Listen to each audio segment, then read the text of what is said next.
반갑습니다. 오늘도 예배 자리에 오신 여러분을 환영하고 축복합니다. 오늘 이 시간도 우리가 함께 온라인으로 예배를 드릴 텐데요.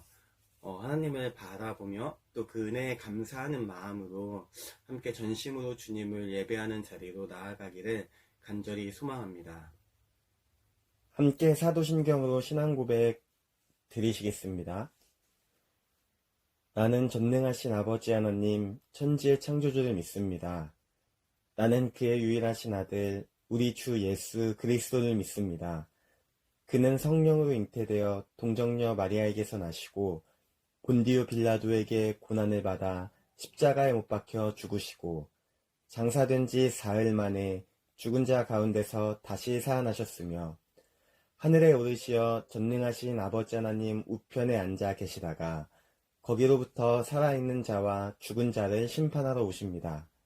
나는 성령을 믿으며 거룩한 공교회와 성도의 교제와 죄를 용서받는 것과 몸의 부활과 영생을 믿습니다. 아멘. 오늘도 우리가 찬양 한 곡 고백하며 예배 자리로 나아가길 원합니다. 오늘 함께 부르실 곡은 원하고 바라고 기도합니다 라는 찬양입니다. 아마 우리 부서에서는 아직 한 적이 없는 찬양이라서 생소한 친구들도 있을 텐데요. 가사가 굉장히 좋습니다. 가사를 생각하시면서 또 주님을 사모하는 마음으로 함께 고백하시면 좋겠습니다. 함께 찬양하시겠습니다.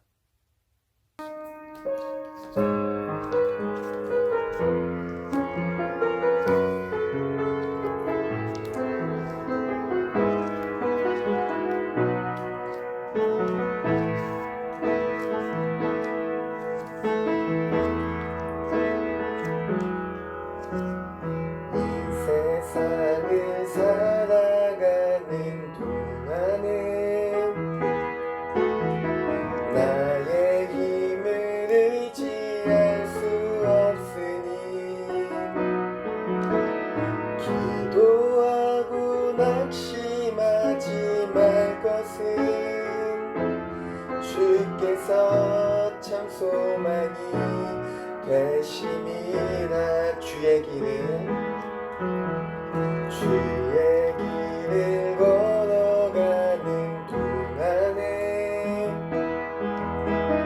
세상에 것 의지할 수 없으니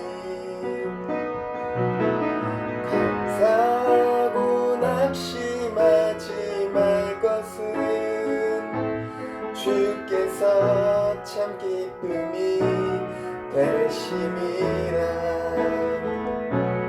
하나님의 꿈이 나의 비전이 되고 예수님의 성품이 나의 인격이 되고 성령님의 권능이 나의 능력이 되길 원하고 바라고 기도.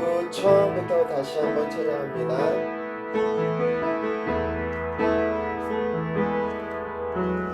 이 세상을 살아가는 동안에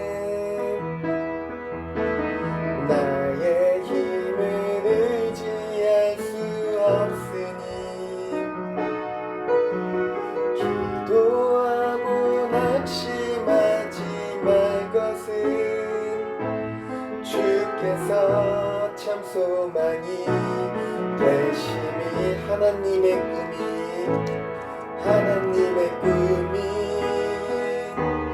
나의 비전이 되고 예수님의 성품이 나의 인격이 되고 성령님의 권능이 나의 능력이 되길 원하고 바라고 기도합니. 하나님의 꿈이 나의 비전이 되고 예수님의 성품이 나의 인격이 되고 성령님의 권능이 나의 능력이 되길 원하고 바라고 기도합니다. 아멘. 함께 기도하시겠습니다. 주님 감사합니다. 오늘도 거룩한 주일을 맞이하여 예배의 자리로 인도하심에 감사합니다. 우리가 이 시간 오직 주님을 바라보며 그 십자가의 주님을 바라보며 나아가길 원합니다. 우리의 마음을 주님께서 붙잡아 주시고 인도하여 주시옵소서. 언제나 우리와 함께 하시는 그 주님을 우리가 날마다 기억할 수 있는 그 믿음과 그 은혜를 주님 부어 주시옵소서.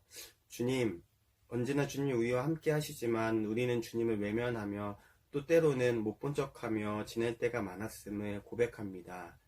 생각으로 또 마음으로 또 때로는 입과 행동으로 주님의 자녀에 걸맞지 않는 어울리지 않는 삶의 모습을 살았음을 고백합니다.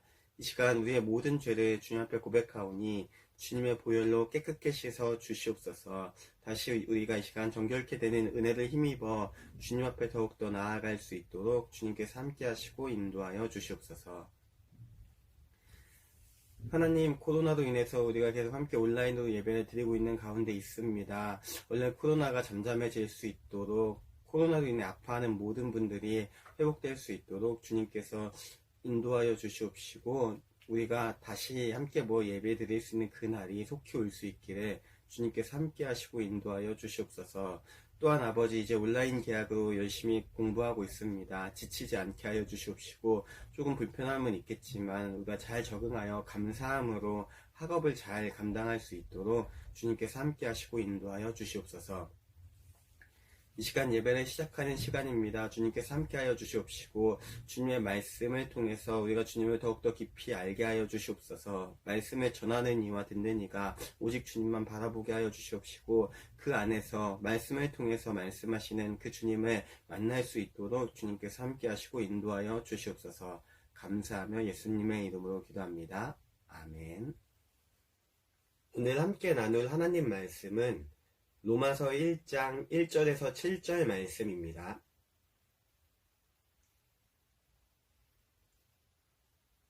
신약성경 239면에 있습니다.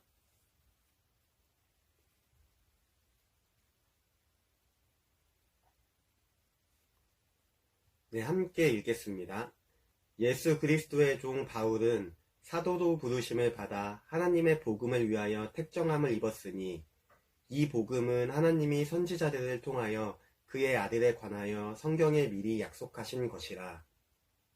그의 아들에 관하여 말하면 육신으로는 다윗의 혈통에서 나셨고 성결의 영으로는 죽은 자들 가운데서 부활하사 능력으로 하나님 아들로 선포되셨으니 곧 우리 주 예수 그리스도시니라. 그로 말미암아 우리가 은혜와 사도의 직분을 받아 그의 이름을 위하여 모든 이방인 중에서 믿어 순종하게 하나니 너희도 그들 중에서 예수 그리스도의 것으로 부르심을 받은 자니라. 로마에서 하나님의 사랑하심을 받고 성도로 부르심을 받은 모든 자에게 하나님 우리 아버지와 주 예수 그리스도로부터 은혜와 평강이 있기를 원하노라. 아멘. 지금 우리가 사는 시대를 한번 생각해보면 가짜뉴스가 굉장히 많은 것 같습니다. 여러 분야에서 다양한 가짜뉴스가 엄청나게 생성되고 있는 것이 현재 우리 사회의 모습이 아닌가라는 생각을 해보게 됩니다. 대표적으로 우리가 지금 코로나로 인해서 전 세계가 힘들고 어려운 가운데 있는데 우리나라의 코로나가 처음 이제 막 활성화되는 2월 중순쯤에 보면은 굉장히 많은 가짜뉴스가 돌아다녔습니다. 생성되었고 많은 사람들에게 막 혼란을 주는 그런 내용들이 많았습니다. 그래서 실제로 한 언론사에서 막 팩트를 체크해가면서 전문가들의 의견을 구해서 이 가짜뉴스가 진짜인지 아닌지까지 판별하는 그런 시간까지도 있었습니다. 가짜뉴스의 반대말은 뭘까요? 네, 너무 간단하죠? 진짜 뉴스, 팩트라고 할 수가 있습니다. 둘의 차이점이 뭘까요, 그러면? 네, 이건 역시 매우 간단하죠. 팩트는 말 그대로 사실이고 가짜뉴스는 말 그대로 신빙성 없는 거짓일 때가 조금 많다라는 것입니다. 그리고 제가 생각하기에 가장 중요한 차이는 뭐냐면은 팩트는 출처, 시작점, 어디로부터 왔는가가 명확합니다. 예를 들어서 코로나로부터 얘기한다면, 코로나를 얘기한다면은 뭐 의사협회 혹은 어떤 감염내과 교수님, 어떤 의사분들, 이런 분들이 얘기할 때가 있고, 가짜뉴스는 그 출처가 불분명합니다. 그리고 대부분의 가짜뉴스를 보면은 소위 카더라가 굉장히 많음을 여러분도 알 것입니다. 점점 시대가 발전하면서 사람들의 지적인 수준도 굉장히 평균적인 그 수치가 올라가고 있는 것 같습니다. 뭐 교육과정도 굉장히 많이 변화돼서 아마 제가 10대 때랑 지금 여러분이랑 배우는 수학 같은 경우 대표적으로 배우는 내용의 차이가 아마 조금 있는 걸로 알고 있습니다. 그리고 여러분이 안 믿으실지도 모르겠지만 제 기억으로는 제가 초등학교 3학년 때 저희 반에는 국어를 막 그렇게 한글을 능숙하게 읽지 못하는 친구가 최소 5명 이상은 분명히 있습니다. 근데 지금은 초등학교 입학 전에 웬만하면 한글을 다 읽는 것을 보면서 와, 진짜 똑똑하다라는 생각을 하곤 합니다. 점점 이렇게 뭔가 수준이 높아지니까 사람들이 약간 논리적이고 이성적인 사고를 하는 경향이 점점 증가하고 있는 것 같습니다. 그리고 그러한 현상 중에 하나로 이제 출처, 어디로부터가 왔는가를 굉장히 중요하게 여기는 것을 볼 수가 있습니다. 어디로부터 시작이 됐는지 출처는 매우 중요합니다. 왜냐하면 그 출처가 어디인지에 따라서 신빙성이 달라지고 신뢰성이 완전히 달라지기 때문입니다. 우리가 마찬가지로 복음을 생각했을 때도 어디로부터 시작됐는가가 매우 중요합니다. 우리는 너무 쉽게 또 너무 흔하게 복음이라는 단어를 듣습니다. 그렇다면 복음의 그 시작점, 복음은 어디로부터 시작했을까요? 네, 오늘 본문 2절이 그것을 얘기하고 있습니다. 하나님이 선지자들을 통해서 성경에 미리 약속하신 것, 이것이 바로 복음입니다. 그리고 1절에서 사도 바울은 하나님의 복음이라고 얘기하고 있습니다. 즉 복음은 하나님께로부터 시작된 위대한 사건이라는 것입니다. 그렇기 때문에 우리가 복음이라는 단어를 생각했을 때는 복음의 내용은 물론 예수 그리스도이지만 그 복음의 시작점인 그 하나님이 어떤 분인지에 대해서 우리가 알아야 한다라는 것입니다. 하나님은 어떤 분일까요? 여러분이 알고 계시는 하나님의 어떤 모습, 하나님의 속성, 여러분의 하나님에 대한 여러분의 느낌, 뭐가 있을까요? 네, 창세기 1장 1절 말씀 웬만하면 다 아실 것입니다. 이제 막 같이 신앙생활하는 친구가 아니면 웬만하면 다 알 것입니다. 뭘까요? 태초에 하나님이 천지를 창조하시니라. 하나님은 천지를 창조하신 분입니다. 모든 것을 창조하시고 심지어 다스리시는 전능하신 분입니다. 복음이 바로 그 하나님으로부터 시작되었다라는 것입니다. 어느 날 갑자기 우리의 삶에 뚝 떨어진 게 아니라 복음은 하나님이 기획하시고 또 하나님이 실행하시고 하나님이 완성하시는 그 사건이 바로 복음이라는 것입니다. 만약에 우리가 핸드폰이 고장났다라고 생각해 봅시다. 저는 갤럭시 노트 9을 가지고 있는데 제 핸드폰이 만약에 고장이 났습니다. 여러분 이 핸드폰을 가지고 있습니다. 고장이 났습니다.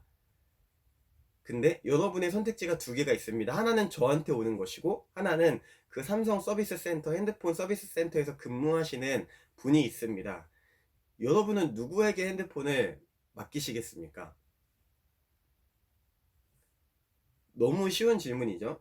저한테 오는 친구는 단 한 명도 없을 거예요. 저도 저한테 안 갈 것 같아요. 당연히 그 삼성 서비스 센터에서 근무하시는 직원분께 가서 핸드폰을 수리해달라고 요청할 것입니다. 왜 그럴까요?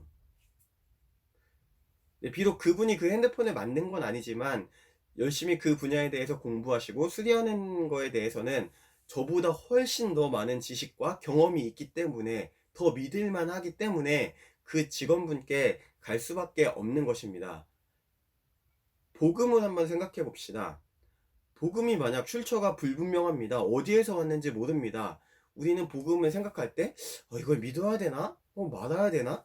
이런 생각이 들 수도 있습니다. 그러나 성경은 복음이 창조주 하나님으로부터 나왔다고 명확하게 얘기합니다. 복음은 하나님으로부터 시작된 위대한 사건이라고 명확하게 얘기합니다. 모든 걸 아시며 부족함이 없으신 하나님, 또 우리의 모든 필요를 아시는 그 하나님, 그 하나님으로부터 시작됐기 때문에 복음은 우리에게 한치의 부족함도 없는 기쁘고 좋은 소식인 것입니다. 하나님께로부터 시작되었기에 복음은 기쁜 소식이고 좋은 소식이고, 또 그 무엇보다 우리에게 유익한 소식인 것입니다.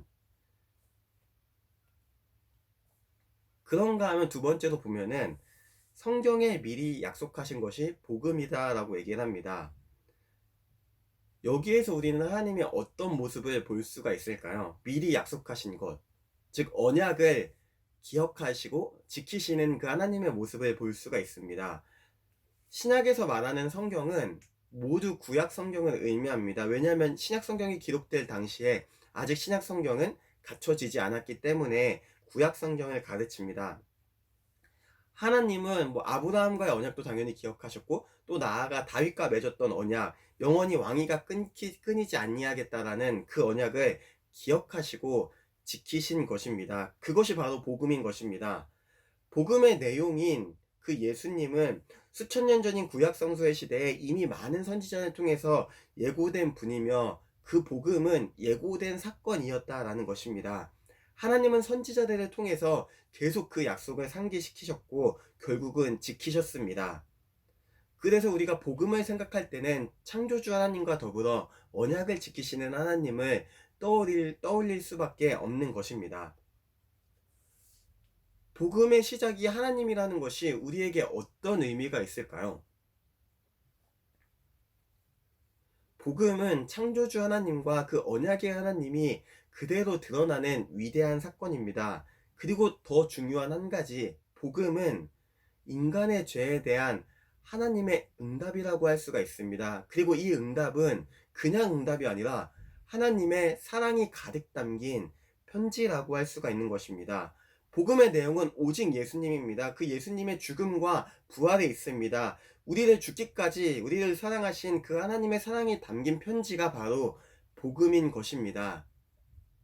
우리가 이 진리를 믿길 원합니다. 우리가 이성적으로 이걸 생각한다기보다는 정말 믿음의 눈으로 이 진리를 우리가 붙잡고 날마다 나아가기를 간절히 소망합니다. 복음의 시작은 하나님임을 우리가 기억하길 원합니다. 복음은 하나님께서 우리를 사랑하신다라는 그 증거이며 하나님의 사랑이 가득 담긴 편지입니다. 그래서 우리는 언제나 이 복음을 생각할 때에 하나님을 떠올려야 되고, 그 복음을 생각할 때 우리의 마음이, 우리의 가슴이 뜨겁게 불타올라야 되고, 하나님의 은혜와 사랑으로 인해서 우리는 날마다 감사해야 하는 것입니다. 우리에게 이 기쁜 소식, 좋은 소식인 복음을 주시는 그 하나님께 날마다 감사하길 원합니다. 그리고 그 주님과 늘 동행하며 우리가 하나님의 자녀로서 복음에 합당한 자로서 살아가는 저와 여러분 모두가 되기를 간절히 소망합니다.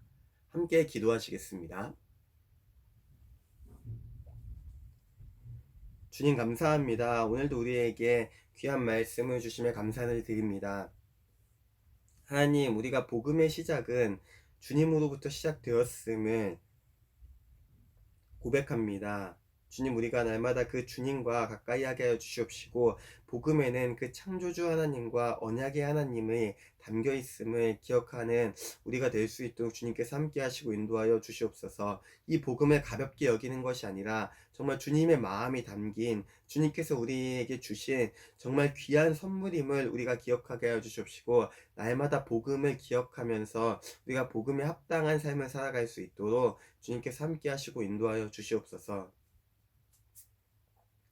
하나님, 우리가 계속 전 세계가 코로나로 인해서 힘들어하고 있습니다. 주님께서 더 이상 확산되지 않도록 인도하여 주시옵시고, 모든 아픈 이들이 회복되게 하여 주시고, 또 모든 수고하시는 손길들의 그 분들의 건강을 지켜주시기를 간절히 소망합니다. 주님께서 함께 하시고 인도하여 주시옵소서.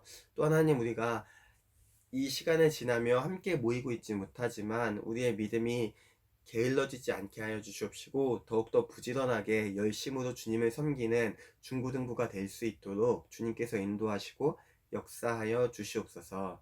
감사하며 예수님의 이름으로 기도합니다. 아멘. 주기도문으로 예배를 마치겠습니다.